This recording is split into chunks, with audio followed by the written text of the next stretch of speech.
오늘 말씀 우리 함께 봅니다. 오늘 말씀 누가복음 4장 1절에서 13절까지 있는 말씀인데, 오늘 특별히 이 말씀은 예수님께서 광야에 가셔서 시험 받았던 장면이 나오는 부분이기도 합니다. 자, 4장 1절부터 우리 한번 계속해서 보도록 하겠습니다. 1절부터 봅니다. 자, 함께 읽습니다. 시작. 예수께서 성령의 충만함을 입어 요단강에서 돌아오사 광야에서 40일 동안 성령에게 이끌리시며 마귀에게 시험을 받으시더라. 자, 여기까지만 보겠습니다. 자, 어떻습니까? 질문 하나 제가 여러분에게 드릴게요. 성령이 충만하면 마귀의 시험을 받습니까? 안 받습니까? 제가 성령이 충만해요. 그러면은 마귀의 시험을 받습니까? 안 받습니까? 우리가 되게 오해하는 부분이 뭐냐면요, 바로 이 부분입니다. 내가 성령에 충만하게 임재하고 성령의 역사가 나한테 막 그렇게 불길처럼 일어나면 마귀는 어떤 시험도 나에게 가하지 못할 것이다 라는 그런 생각을 가지고 사실은 우리가 삽니다. 그런데 주원아 일로 줘.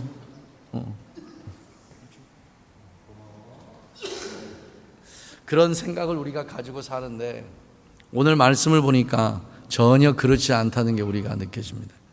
예수께서 성령의 충만함을 입어서 요단강에서 돌아오십니다. 이 장면이 무슨 장면이냐면, 예수님께서 요단강에서 세례를 받으시고 올라오실 때에 하늘에서 하나님의 영이 임하셔서 비둘기처럼 임하셔서 이는 내 사랑하는 아들이다 라고 그렇게 선포가 이루어집니다. 그러니까 하나님의 영이 예수님에게 충만하게 임합니다. 그리고 나서 일어난 일이 뭐냐면 바로 이 일입니다. 우리가 믿음 생활하고 신앙 생활하면서 정말 조심해야 할 때가 언제냐면요, 성령의 충만을 입을 때입니다. 이때가 가장 우리가 조심하고 또 조심해야 될 게 바로 이때입니다. 우리가 간혹 여기에 대한 의구심을 많이 갖습니다. 언제냐면 그렇게 능력을 많이 행했던 분들, 그렇게 성령의 충만함을 입고 예언의 은사도, 힐링의 은사도, 말씀의 은사도, 지혜의 은사도, 여러 가지 은사를 많이 행하셨던 분들이 어느 날 갑자기 우리가 보기엔 그냥 힘없이 무너지는 그런 모습들을 많이 보잖아요. 야, 어떻게 저럴 수 있지? 그럼 지금까지 저분이 했던 모든 사역은 이게 진짜인가 가짜인가? 우리가 의구심이 들 때가 굉장히 많이 있잖아요. 바로 오늘 이 말씀이 우리에게 큰 해답이 되었으면 좋겠습니다. 하나님의 영이 충만하게 임했을 때 했던 모든 일은 사실 거짓이 아니고 신실함과 진실함입니다. 그런데 성령이 충만하게 그렇게 임했을 때 우리가 조심해야 될 일을 조심하지 못하니까 갑자기 그렇게 힘없이 넘어지는 일이 생겨납니다. 우리의 마음이 성령을 향해서 열어놓지 않으면 아주 좁아서 성령도 우리의 마음으로 임재하기를 참 힘들게 하시지만 또 우리 안으로 들어오지 못하는 게 뭐가 있냐면 사단도, 어둠의 영도 역시 우리 안으로 못 들어와요. 왜냐하면 들어올 공간이 별로 없으니까, 이게 좁아져 있으니까. 근데 우리가 어느 날 갑자기 우리의 마음을 열고 하나님의 영을 우리가 받기 위해서 정말 충만하게 그렇게 하나님 앞에 기도하고 또 엎드리고 말씀 안에서 어떻게 해야 되나 고민하고 몸부림치고, 이때 우리의 마음의 문이 설설설설 열리기 시작합니다. 그동안 좁아서 들어오지 못하셨던 그 성령께서 우리 안으로 그냥 힘차게 들어오시는데, 성령만 들어오도록 문이 열렸으면 참 좋은데요, 그 열린 문으로 누구도 같이 들어오냐면 어둠의 영들도 함께 들어올 수 있도록 문이 열린다 그 말입니다. 그러니까 우리가 하나님의 영으로 충만해져 있을 때, 그때가 우리가 가장 사실은 조심해야 할 때가 바로 그때입니다. 내가 성령에서 멀어졌다, 성령에서 떨어졌다, 아니면 내 믿음이 흔들린다, 사실 이때는 별로 걱정 안 해도 됩니다. 왜요? 하나님이 붙잡고 계시니까 그건 별로 걱정할 일이 없습니다. 그런데 내가 하나님의 앞에 나와서 하나님의 영으로 충만하게 채워지기를 간구하고 갈망하고 열망할 때부터, 그때부터는 말 한마디, 생각하는 거 하나, 발걸음 하나, 몸짓 하나, 눈짓 하나 정말 조심해야 됩니다. 너무너무 조심해야 됩니다. 간혹 제가 제 아내에게 그 얘기를 당부합니다. 당신이 나를 보기에 요즘에 성령이 충만해서 저 사람은 정말 목사답다 라고 그렇게 생각이 될 때는 절대 내 곁에서 떠나지 말아달라고 제가 그렇게 부탁을 해요. 왜냐하면 내가 뭔가 행동이 잘못되거나 말이 잘못되거나 눈빛이 잘못되거나 생각하는 게 잘못되면 이것을 빨리 교정해주고 잘못됐다고 누군가 얘기를 해줘야 되는데 그것을 제일 잘 알고 느끼고 얘기할 사람이 제 아내가 아니겠습니까? 그래서 제가 그걸 부탁을 해요. 근데 내가 기도도 안 하고 성경도 안 읽고 저게 무슨 목사야? 라고 생각이 들면 그냥 내두라 그래요. 내둬라. 그때는 사단도 그냥 가만히 두고 아무 일 안 하니까 그냥 편안하게 놔둬라. 그런데 내가 성령의 충만함이 채워지고 정말 목사가 되기 위해서 그리스도 예수의 인격과 인품과 성품으로 내가 다시 거듭나기 위해서 애쓰고 힘쓰고 그분을 닮아가기 위해서 정말 애쓰고 노력하는 그런 모습이 보이거든. 내 곁에서 한 발짝도 떠나지 말고 나를 지켜달라고 제가 그렇게 부탁을 합니다. 바로 오늘 이 말씀이 우리에게 큰 교훈이 되었으면 좋겠습니다. 예수께서 성령의 충만함을 입고 요단강에서 올라오시고 그리고 광야로 가셨습니다. 그 광야에 이끌려서 가셨는데 거기서 뭐하러 가셨냐면 시험 받으러 가셨습니다. 만왕의 왕이신 예수님도 사단에게 시험을 받으시는데 우리야 시험이 없겠냐 그 말입니다. 그러니까 시험이 우리에게 오는 것은 당연한 것이다라고 좀 받아들였으면 좋겠습니다. 우리의 믿음이 연약해서 우리가 시험에 드는 것도 아니고 우리가 성령의 충만함에서 떨어져서 시험을 드는 것도 아니고 내가 하나님 앞에 바르게 예배하지 않아서 시험에 드는 것도 아닙니다. 그냥 시험에 드는 것은 당연한 거다라고 그렇게 1차적으로 받아들이시고요. 그 다음에 두 번째, 내게 시험이 올 때 이 시험을 두려워하지 말고 오히려 기뻐하고 감사하십시오. 왜 그러냐면 나에게 시험이 온다는 것은 어둠의 영들, 사단도 내가 성령의 충만함이 나에게 임하고 내가 그리스도 예수의 인격과 인품과 성품으로 닮아가려고 애쓰고 노력하는 그 모습이 보이기 시작하니까 그때 나에게 달려와서 그것을 하지 못하도록 막는 일이 시작이 됩니다. 이게 우리에게 예수님에게는 시험이에요. 그러니까 그때 기뻐해야 돼요. 사실은 내게 왜 이런 시험이 오지? 무엇 때문에 내가 시험을 당해지 하고 그 시험 자체를 두려워하지 말라 그 말이에요. 시험이 올 때 우리의 마음에 그렇구나. 사단이 나를 보기에도 내가 이제 괜찮은 그리스도인으로 그렇게 변화가 되기 시작하나? 이런 생각을 가지고 있구나라고 생각하나 얼마나 신나고 통쾌합니까? 반대로 사단이 나를 시험하지 않는다면 내가 시험 가운데 잘 그렇게 들어가지 않는다면 이거는 슬퍼해야 될 일 중에 하나입니다. 내가 뭔가 잘하고 있구나? 절대 그렇지 않아요. 항상 하나님의 말씀과 하나님의 뜻 가운데 바로 살려고 노력하는 하나님의 사람들에게는요 반드시 어렵고 힘든 일들이 따라오게 되어 있습니다. 자, 누가복음 22장 우리 한번 잠깐 볼까요? 누가복음 22장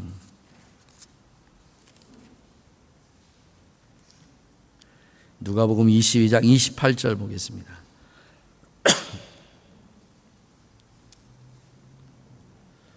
함께 읽죠. 시작. 너희는 나의 모든 시험 중에 항상 나와 함께 한 자들이라고 그렇게 기록합니다. 너희는 모든 시험 중에 나와 함께 했다고 그래요. 자, 예수님께서 이 땅에 오셔서 당한 많은 어렵고 힘든 일들이 있습니다. 그 어렵고 힘든 일들이 뭐냐면 당신이 메시아인 것을 우리에게 보여달라는 겁니다. 표적을 보여달라는 거예요. 제발 당신이 메시아인 걸 우리에게 표적을 보여주면 우리가 그 표적을 보고도 믿겠다라고 그렇게 얘기합니다. 얼마나 대단한 도전입니까? 그런데 예수님께서는 이들에게 미리 내가 메시아다라고 하는 걸 다 보여줬습니다. 다 보여줬어요. 이제 우리 식구들은 알죠? 제가 다시 한번 질문합니다. 구약 성경의 모든 기적 가운데서 딱 하나가 빠진 기적이 있습니다. 문둥병이 낫는 기적도 일어났고요. 죽었다 사람이 살아나는 기적도 일어났고요. 비가 3년 6개월 안 오다가 다시 비가 오는 기적도 일어났고요. 뭐 별별 기적들이 다 있습니다. 그러나 딱 하나의 기적은 일어나지 않은 게 있었습니다. 그게 뭐죠? 그게 무슨 기적입니까? 눈먼 자가 눈을 뜬 일이 없었습니다. 이거는 메시아닉 사인입니다. 예수님께서 이 땅에 오셔서 너희들이 그렇게 열망하고 대망한 내가 너희들에게 언약했던 메시아, 너희를 구원할 구원자가 이 땅에 오면 그가 행할 일이 뭐냐면 눈먼 자의 눈을 뜨게 하는 일입니다.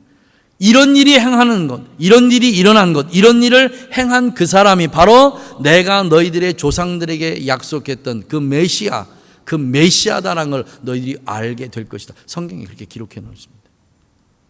근데 예수님께서 눈먼 자의 눈을 뜨게 하셨습니다. 세례 요한이 옥에 갇혀 있으면서 예수님에게 그 제자들을 보내서 이렇게 묻습니다. 오시리가 당신이십니까? 아니면 우리가 다른 일을 더 기다리리까? 이렇게 물을 때에 예수님께서 그들의 질문을 받으시고 이렇게 대답하십니다. 너희들은 가서 이렇게 얘기해라. 눈먼 자가 눈을 뜨고 가난한 자들에게 복음이 전파됐다. 이렇게 얘기해라. 이렇게 얘기합니다. 왜냐하면 세례 요한은 확실하게 알고 있는 거예요. 뭐를 알았냐면 이 땅에 오실 그 메시아가 이 땅에서 행할 메시아닉 사인이었던 건지 이것을 너무나 정확하게 알고 있던 게 바로 세례 요한입니다. 그런데 세례 요한이 이것을 알고 있고 있으면서도 무슨 생각을 했는지를 잘 모르겠지만 아마 게스해보면 그런 게 아닌가 싶어요. 그분이 메시아이신데 어떻게 내가 이렇게 감옥에 갇혀 있는 걸 그냥 보고만 계실까? 그분이 이 땅에 오셨는데 왜 이스라엘은 회복되지 않은 것일까? 그분이 이 땅에 오셨는데 그분의 나라는 왜 아직도 새롭게 건설되지 않는 것일까? 그분이 이 땅에 오셨는데도 불구하고 왜 이스라엘 백성들의 거룩함이 다시 회복되지 않은 것일까? 아마 그런 의구심을 가졌지 않았나 싶어요. 그래서 세례 요한이 자기 제자들을 예수님에게 보냈습니다. 그때 예수님께서 이렇게 말씀하셨잖아요. 눈먼 자들이 눈을 떴다. 이게 메시아닉 사인입니다. 이 사인이 그들에게 주어졌음에도 불구하고 그들은 예수님을 메시아로 인정하지 않는 겁니다. 사랑하시는 우리 가족 여러분, 우리 삶 속에서 사실은 여러분 엄밀하게 좀 더 세밀하게 여러분의 삶을 관찰해 보면 예수님께서 우리의 왕이 되시고 예수님께서 우리의 통치자가 되시고 예수님께서 우리에게 모든 것을 다 공급해 주시고 예수님께서 우리의 모든 것을 다 책임지고 계시다는 것을 우리는 우리의 삶 속에서 정말 다 발견하고 깨닫고 알 수 있도록 주님께서 우리의 삶을 그렇게 재단해 놓으셨습니다. 근데 우리가 이걸 못 깨달아요. 왜 못 깨닫죠? 무엇 때문에 못 깨닫죠? 욕심입니다. 우리의 욕심이에요. 우리의 욕심과 그리고 그분이 우리에게 주시고자 하는 것에 대해 그게 서로 충돌되기 때문에 그래요. 지금 누가복음 22장 이 말씀 무슨 말씀입니까? 또 저희 사이 그 중에 누가 크냐? 이 말은 무슨 말이냐면 예수님이 왕의 자리에 올라가셨을 때 누가 더 높은 자리를 차지하겠냐? 이거 가지고 지금 제자들이 싸우는 거예요. 이 말을 24세, 21세기 언어로 바꿉니다. 내가 예수를 믿었는데 왜 내 삶에는 더 많은 물질의 복이 없지? 내 어려움이 왜 끝나지 않지? 왜 내 자녀들은 지금도 이 모양이지? 우리의 사업은 왜 다시 호전되지 않지? 내 삶은 왜 이렇게 항상 어렵고 힘든 거지? 바로 이 말과 똑같아요. 똑같습니다. 이 마음을 알았던 예수님께서 뭐라고 하시냐면 너희는 나의 모든 시험 중에 항상 나와 함께 했다는 겁니다. 항상. 이 말씀을 다시 새롭게 고칩니다. 너희가 나를 믿고 나를 따르는 순간부터 나의 참 제자가 되려고 하는 그 순간부터 너희들에게는 뭐가 따른다? 어려움과 고통이 따른다. 이게 예수님께서 시험이라고 대변해 주신 말씀입니다. 많은 사람이 예수님을 따라갑니다. 많은 사람들이 예수님이 믿다가 그냥 교회를 등지고 떠나갑니다. 이런저런 이유에서 다 떠나가고 등집니다. 그 이유가 도대체 무엇일까?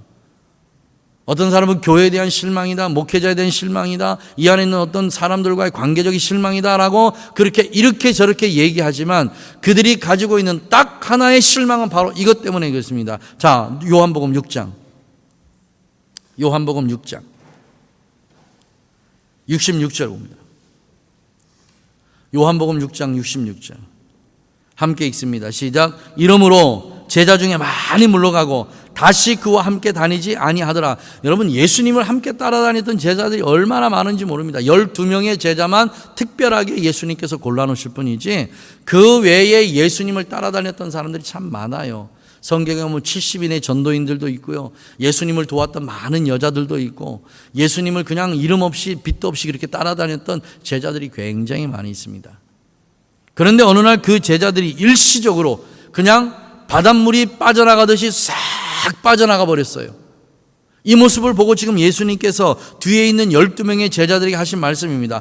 그러므로 제자 중 많이 물러가고 그와 함께 다니지 아니하시나. 자, 67절입니다. 예수께서 12 제자에게 이르시되 너희도 가려느냐, 너희도 갈래? 하고 물을 때에 그 제자들이 이렇게 대답합니다. 주여, 영생의 말씀이 계심에 우리가 누이게로 가리오까.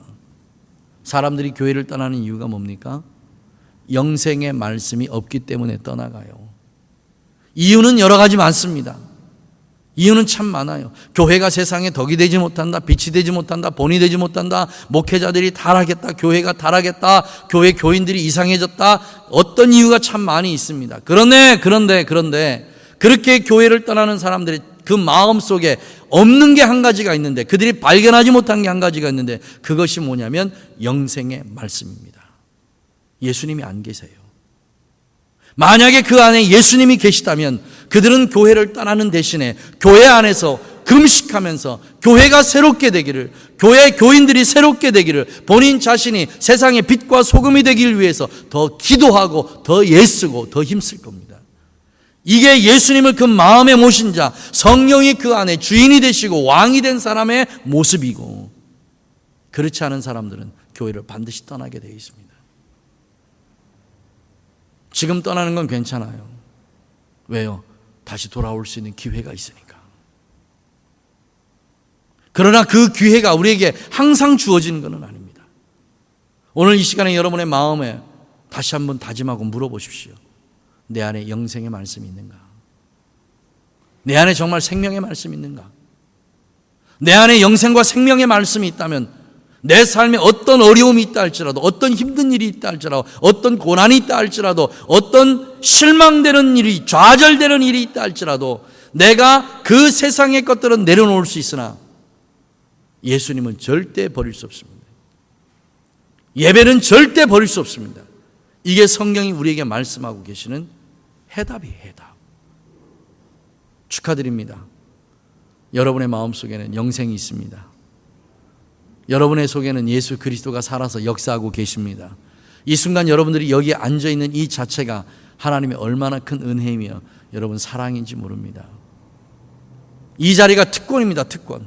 그 대신에 우리가 이 특권의 자리에 앉아있을 때 반드시 해야 될 게 뭐냐면 더 갈망하고 더 열망하면서 내 안에 계신 성령께서 나의 온전한 통치자가 되도록 나의 전부를 내어드려야 됩니다. 일부분이 아니에요. 전부입니다. 전체를 다 내어드리고 그분께서 나를 온전하게 완벽하게 통치하시도록 그렇게 내어드리는 이것이 필요합니다. 그렇지 않을 때 우리에게 일어나는 일이 뭐냐면 바로 이런 일이 우리에게 일어납니다. 야고보서 보겠습니다. 야고보서 1장 367페이지입니까? 야고보서 1장 12절서 보겠습니다. 야고보서 1장 12절부터 우리가 보겠습니다.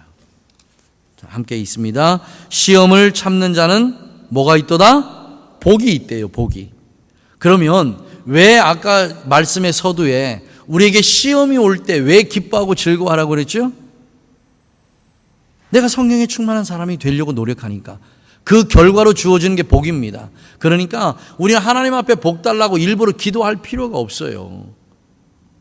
우리의 마음에 선한 뜻을 품고 선한 삶을 살아가면 복은 자연스럽게 하나님의 은혜 가운데 주어집니다. 그런데 예수님께서 그의 제자들에게 하셨던 말씀과 동일하게 우리가 일생의 복을 받는데 뭐와 함께 받아요? 핍박과 함께 받는다고 말씀하셨습니다.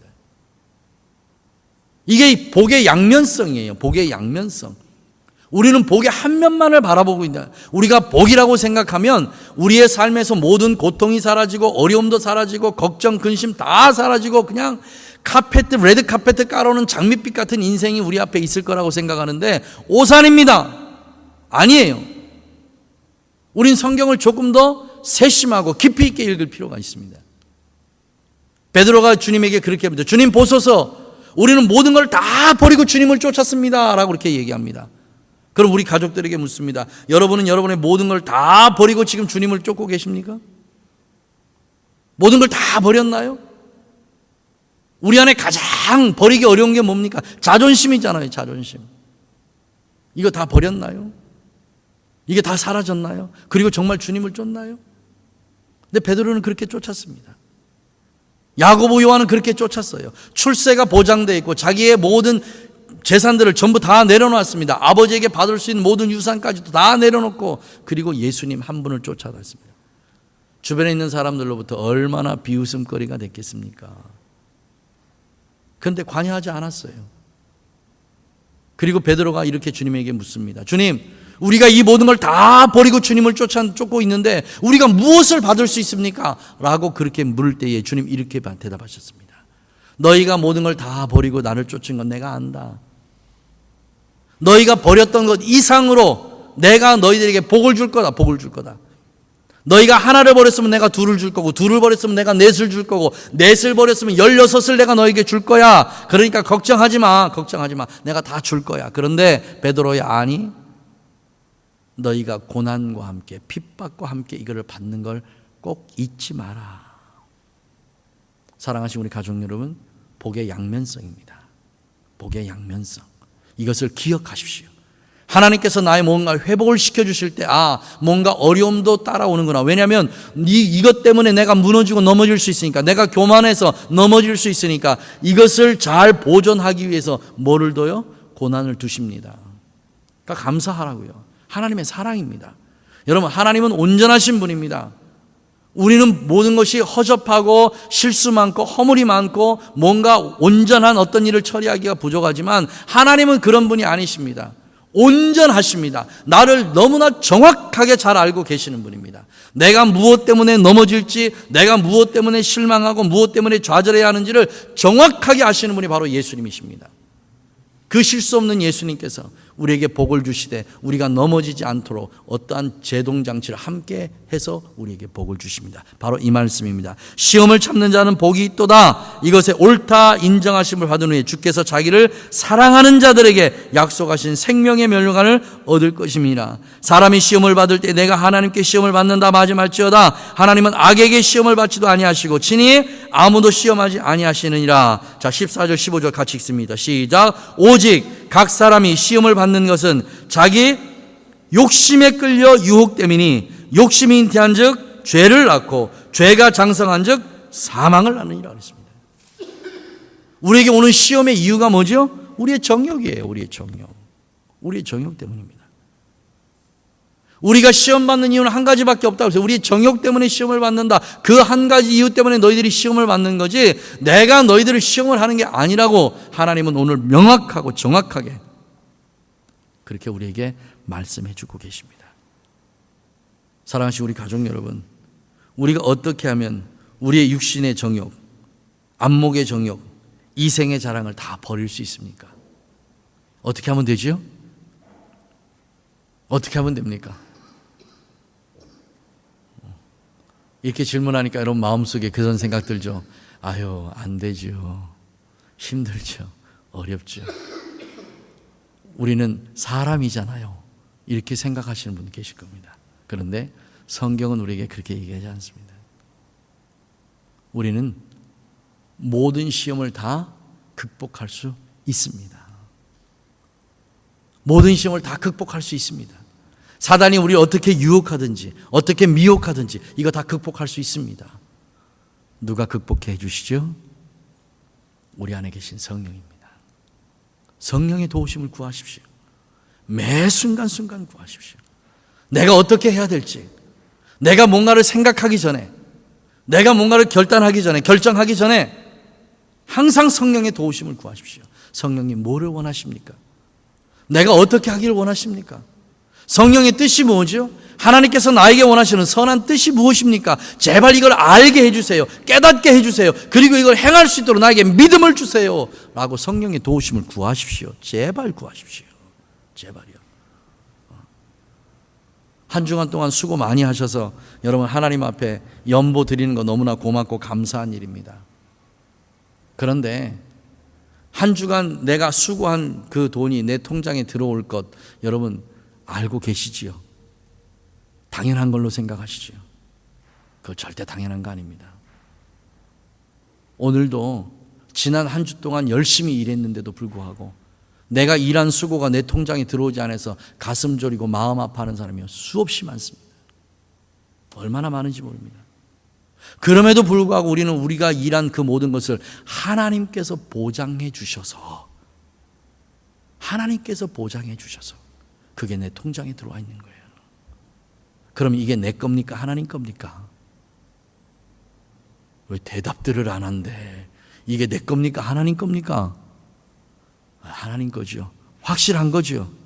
그죠? 내 거 아니고 하나님 거가 확실한 거죠. 근데 왜 내 마음대로 쓰냐고. 그걸 왜 내 마음대로 써요? 쓰기 전에 여쭤보세요. 성령님, 이걸 어떻게 사용하면, 이걸 어떻게 써야 하나님이 기뻐하시게 쓰는 거죠? 이걸 어떻게 써야 하나님의 영광이 되죠? 이거를 어떻게 써야 정말 이 모든 것이 내 인간의 정욕이 아닌 하나님의 영광이 드러나지요? 그렇게 여쭤보고 쓰세요. 여쭤보고 제발요. 그렇게 하나님 앞에 살아가는 사람들에게 왜 하나님께서 물질의 어려움을 주시겠습니까? 그렇게 살아가는 하나님의 사람들에게 왜 하나님께서 모든 사업의 번영을 이루지 않으시겠습니까? 하나님은 우리에게 복을 주시기 위해서 안달복달하시는 분이 바로 그분이신데요. 주신단 말이죠. 주셔요. 먼저 성령의 도우심을 구하십시오. 이게 말은 뭐냐면 하나님의 마음을 알아달라는 겁니다. 하나님의 마음이 어디에 있는지 그걸 제발 좀 알아달라는 거예요. 이 일을 통해서 하나님께서 어떤 것을 하시길 원하시는지 하나님에게 먼저 여쭤보고 그리고 하나님의 재가가 떨어지면 그렇게 움직이라 그 말입니다. 이게 우리의 습관이 돼야 돼요. 이렇게 살아가는 사람을 우리가 누구라고 얘기하냐면 그리스도인이라 얘기합니다. 그리스도인이에요. 이게 바로 그리스도인입니다. 교회 나온다고 그리스도인이 아니고 하나님의 선한 뜻에 합당하게 살아가려고 애쓰고 힘쓰는 사람, 이 사람이 바로 그리스도인입니다. 그러니 매 순간순간마다 성령의 도우심을 구하지 않고 우리가 어떻게 하나님의 뜻 안에서 살아간다고 얘기하겠습니까? 하나님의 뜻 안에서 살아가지 않으니까 어떻게 살아갑니까? 우리의 정욕대로 살아가잖아요. 우리의 욕심대로 살아갑니다. 우리가 원하는 대로 살아갑니다. 우리가 바라는 대로 살아갑니다. 그렇게 살아가잖아요. 그렇게 살아갑니다. 광야에서 예수님께서 40일을 줄이신 다음에 시험 받으셨습니다. 다시 누가복음 4장으로 넘어갑니다. 예수께서 성령의 충만함을 입어 요단강에서 돌아오사 광야에서 40일 동안 성령에게 이끌리며 누구에게 이끌리며? 이 말씀이 저는 굉장히 고민이 됐어요. 예수님 혼자 나가서 알아서 시험 받으면 되지. 누가? 성령이 예수님을 데리고 광야에 가서 시험 받게 하신 거예요. 시험 받게. 말의 뜻은 그 뜻입니다. 예수님이 40일 동안 광야에서 이렇게 저렇게 돌아다니시다가 하나님의 뜻이 어디에 있습니까? 내가 어떻게 해야 됩니까? 아마 그렇게 기도하셨을 것 같아요. 그렇게 기도하시다가 누구와 함께? 성령과 함께. 여러분 성령과 함께 있으면 시험 안 당합니까? 성령이 충만하면 시험 안 당합니까? 시험은 우리에게 늘 상존합니다.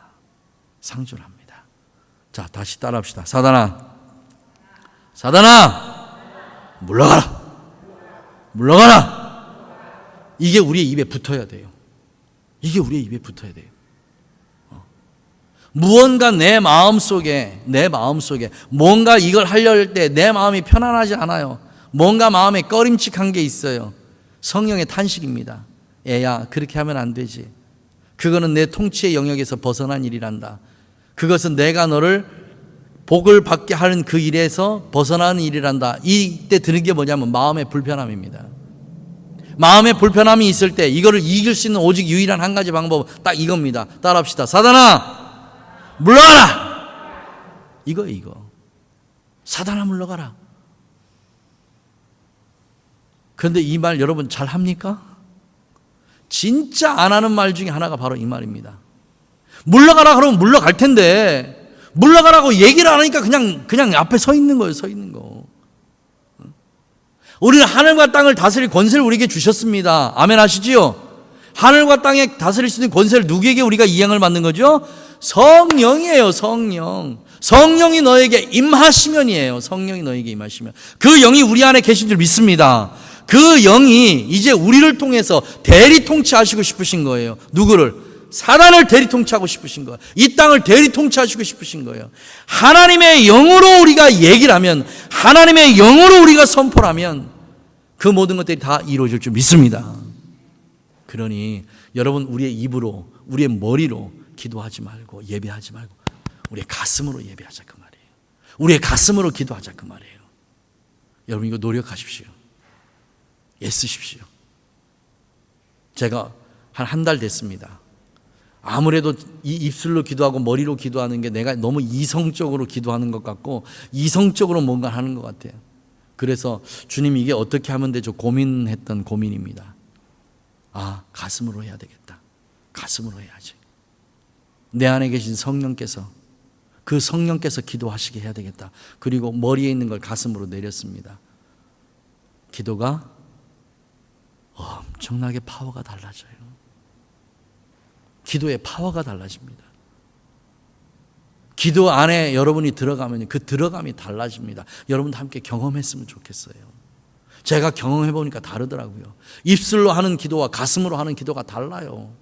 너무너무 달라요. 성령께서 탄식하는 게 뭔지를 알겠더라고요. 내가 입술로 주절주절 떠들 때 내 마음속에서, 내 안에 계신 성령께서 그건 네가 해야 될 기도가 아니야라고 탄식하시는 그 탄식이 뭔지를 깨닫고 알 수 있겠어요. 가슴으로 기도하십시오. 가슴으로 찬양하세요. 입술로 찬양하지 말고 내 가슴으로 찬양, 내 안에 계신 성령으로 찬양하십시오. 내 안에 계신 성령으로 예배하시고, 내 안에 계신 성령으로 성경 읽고, 내 안에 계신 성령으로 기도하고, 모든 것이요, 이 가슴으로 내 안에 계신 성령이 주관되셔서 할 수 있는 그걸로 변화되고 바뀌어 나가야 됩니다. 달라져요. 사단을 물리칠 때도 내가 입술로 사단아 물러가라 하지 말고 내 안에 있는 성령의 능력과 성령의 힘이에요. 그게 하늘과 땅을 다스릴 권세입니다. 권세. 성령께서 하셔야 돼요. 내가 하는 게 아니란 말이에요. 내 안에 엉뚱한 생각이 들 때, 이게 하나님의 길이 아닌데도 불구하고 내가 가고 싶을 때 내 입술로 사단아 물러가라? 안 물러가요. 안 물러가. 우리 안에 계신 성령의 능력과 성령의 힘으로 사단아 물러가라 이렇게 선포할 때 사단이 두려워 떨며 물러갈 줄 믿습니다. 사랑하시는 우리 가족 여러분, 이 한 주 동안 여러분에게 숙제를 좀 드립니다. 가슴으로 기도하시는 것, 가슴으로 선포하는 것 우리가 한번 훈련했으면 좋겠습니다. 그리고 사단아 물러가라.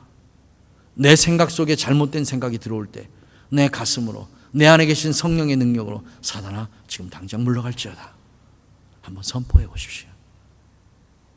내가 이것을 하지 말아야 되는데 자꾸 내 마음이 그쪽으로 끌릴 때 사단아 물러가라. 선포하십시오. 그리고 성령님 나를 통치하세요. 성령님 나의 온전한 왕이 되어주세요. 성령님 내 생각을 다스려 주세요. 내 행동을 다스려 주세요.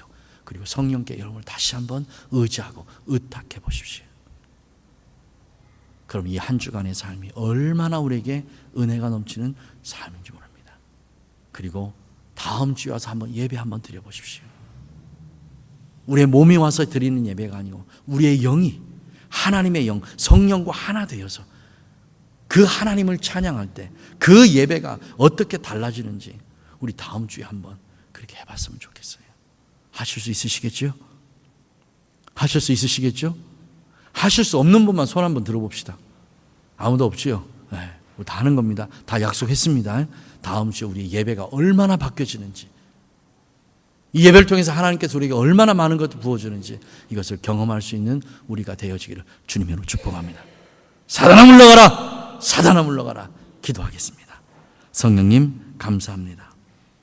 아직도 우리의 마음속에 있는, 우리도 아직도 우리의 마음이 정결하지 못하게 되어 있는 우리의 마음을 주의 영으로 채워주시기를 원합니다. 예수님께서부터 받은 시험인데 어떻게 우리가 그 시험을 통과할 수 있겠습니까? 어떻게 우리가 그 시험을 건너뛸 수 있습니까? 주님, 이런 일은 있을 수 없습니다.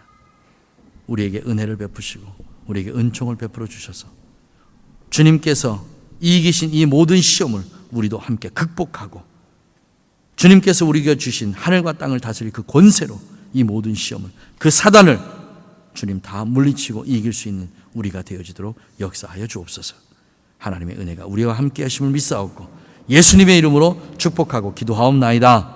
아멘.